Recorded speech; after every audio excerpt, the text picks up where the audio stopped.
Hi, everyone. Thanks for joining and welcome back to Wall Street Silver. Our guest today is my good friend Gary Wagner, the editor of goldforecast.com. Welcome back, my friend. Great to be here. An exciting day, an Yeah, exciting week. Yes. yeah, very exciting day, very exciting week. It's such a pleasure having you come down. We're greatly appreciated for you coming down to talk about everything that's happening in the markets, silver, gold. Let's start off with silver. In the past, when you used to come on, you wouldn't be too bullish about silver, Gary, but now, what are your thoughts about silver? You're correct. And the data spoke for itself. We've been trapped in that sideways range with the top at around $32 for so long. On this last rally, we really started at $28. And Right. the technical studies we'll look at in a second are looking at it for it to potentially break that $32 barrier and move a little bit higher. I just pulled up the chart that you sent me earlier. What are we looking at Okay. right here? Well, this is a daily standard candlestick chart of gold. We're looking at a daily candlestick chart of silver futures. It's a continuous contract. It represents the most active December contract. I've got two primary technical studies, our Elliott wave count, as well as a Fibonacci extension, which is how we forecast where we think a current wave or rally or correction will go. We use a retracement for a correction. And as you can see on this daily chart, the large candle to your right represents today's, at the time of this recording's, $4 move. I think about $1.21. Right. And it comes right up to what's a 0.618% extension. In other words, the way our count goes, we look at the move from $27 up to where it says 1 as a wave 1. Our wave 2 correction is where we started recently this rally at 28. And we're forecasting that this leg of the cycle, meaning our primary third wave, will take us up to about 3173. That's where you've got the number 1 and 3173. It Yeah. then shows a correction. We're just penciling in. We don't have the exact numbers yet. We won't be able to really do a hardcore calculation of a corrective wave 2 or corrective wave 4, excuse me, until wave 3 is completed. But we believe that when everything's said and done in this 5 wave cycle, meaning 1 through 5, the impulse wave, that we could breach just slightly $34 per ounce.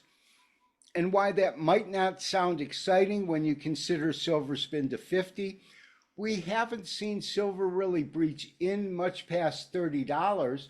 We've seen it a little bit, but not for a sustained level. And according to what we're looking at in terms of my technical studies, Right. we've still got a pretty strong move ahead of us. We're at about what, $30.25. I'm looking at $34. And that's a pretty sizable move when you look at silver, especially if Right. you're a futures trader.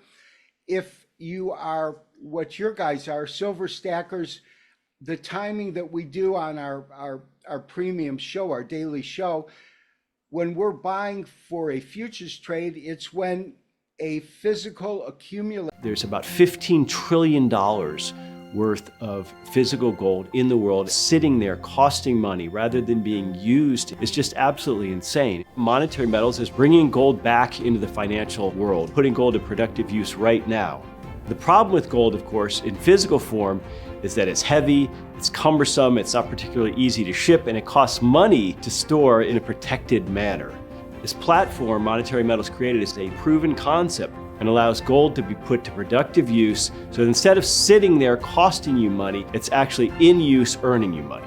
Learn how you can earn 2 to 5% in our leasing program and how accredited investors can earn up to 12% on silver paid in silver. This advertisement is not investment or financial advice. Minimum investment applies. Later wants to add.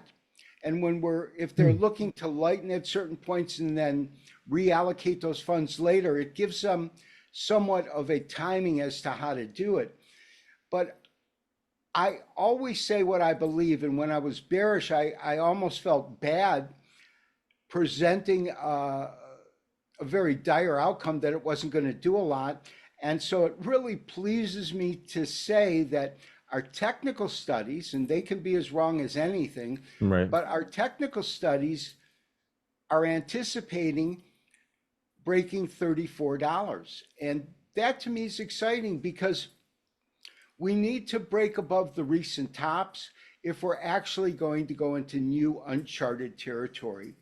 Unlike gold, that we've seen that occur so many times this year, and specifically today, we saw a major move over $40, Hmm. taking it to a new record high and the highest closing value on record. And I haven't been able to come on with a straight face and tell our silver enthusiasts how excited I am about silver right now. And today I can. So what do you think is after that? Like, let's give a long-term range of, now we're thinking maybe 34. Let's say in the next 2 years, 3 years, what is your long-term view of where you think silver could reach? Typically, I don't go out that far, but Right. let's tell you what I'm looking at right now. The fact of the matter is, next week we will have the most pivotal FOMC meeting we have had since they began to hike rates back in March of 2022.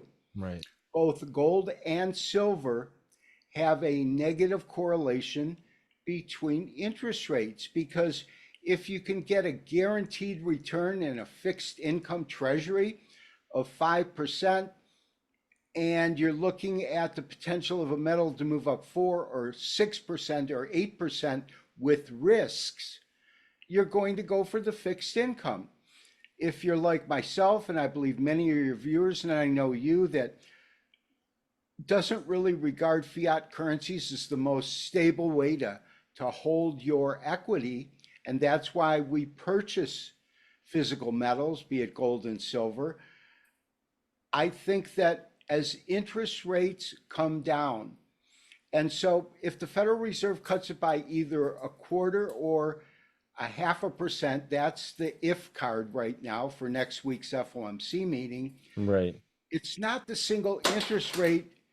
It's not the single interest rate that I'm so interested in. It's the fact that it signals the Fed pivoting to interest rate normalization, which means that over the next year or so, or let's say by the end of 2025, we will have interest rates back down to around 3%, maybe 3.25%. Yeah. They're sitting at 5%. That makes, when you compare returns on fixed income such as treasuries, whether it's a 2-year, 10-year, or 30-year bond, to the upside potential for precious metals like gold or silver, the fact that there is tremendous upside potential in those metals, and we know that as interest rates come down, that will boost the allure to invest in gold or silver. The fact that central banks have been buying gold and that does spill over into silver, Hmm. and the fact that there's been such a tremendous demand on a retail level for precious metals tells me that we could move back into uncharted territory in the case we're there in gold, but in the case of silver, new charted territory that we haven't seen since the middle of 2011 when silver, hit $50. You can see what a day it's been Yeah. just watching these markets. It's It's an been crazy. exciting time. It's been It is absolutely crazy. I crazy. mean, we were what, $15 shy of gold breaking $2,600 an ounce. Yeah, that's insane. It is insane because back a few years ago, when gold got expensive, and here's when you'll laugh, I switched from accumulating gold to silver because I didn't want to pay $1,400 or $1,500 an ounce for gold. So the last Buffalo 1 ounce round I bought, I think I paid $1,450 plus the premium cost me around $1,500. And I said to myself, well, I'll go do silver because that has much more upside potential. I was wrong. Right. I could Because have look at doubled gold my now, money in gold, and 2,600. yeah. And so the exciting thing is that if, and I believe when, silver breaks above these recent tops between 30 and 32 and goes back into not uncharted territory, but territory we haven't seen in decades, Right. there's really tremendous upside momentum because as a market technician, really what we do is we compare history to current pricing. And so in the case of gold, there is no historical reference. In the case of silver, there's going to be, unless it surpasses 50. And if and when it does surpass 50, my God, there's going to be a lot of excited silver enthusiasts, including myself. And we haven't had that opportunity for a while. And so the reason that I am so optimistic and so enthusiastic today is I believe that if what I'm looking at, which is silver breaking above $34, the recent tops being $33, we go into an area that we haven't seen in decades. I can't say uncharted, but the younger viewers never saw silver at $50. That's They right. never sold it nor bought it at 50 because that happened what? Almost 15, 20 years ago in Yeah. the middle of 2011. And so it's an exciting time to say the least. Yeah, absolutely. Well, Gary, it's not only is it exciting, it's such a huge pleasure having you come down to Wall Street Silver. As always, every time you come down, like it's so nice because we can dive deep into, where silver's going, where gold's going. I'll put the link to goldforecast.com in the description below and your social medias. But yeah, such a pleasure having you on.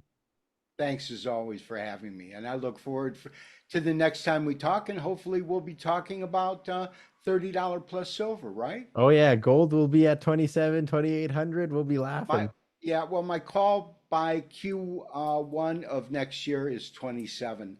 Yeah. And so we're right on target to get there. I think there's plenty of room. I'll leave our viewers with one thought. There's a lot of room to the upside for both gold and silver to go to over the next year. Yeah, absolutely. Well, thank you so much, and thank you for everyone watching. And yeah, we'll talk to you all soon. And Gary, such a huge pleasure. Thanks for having me. Awesome. Talk to you soon.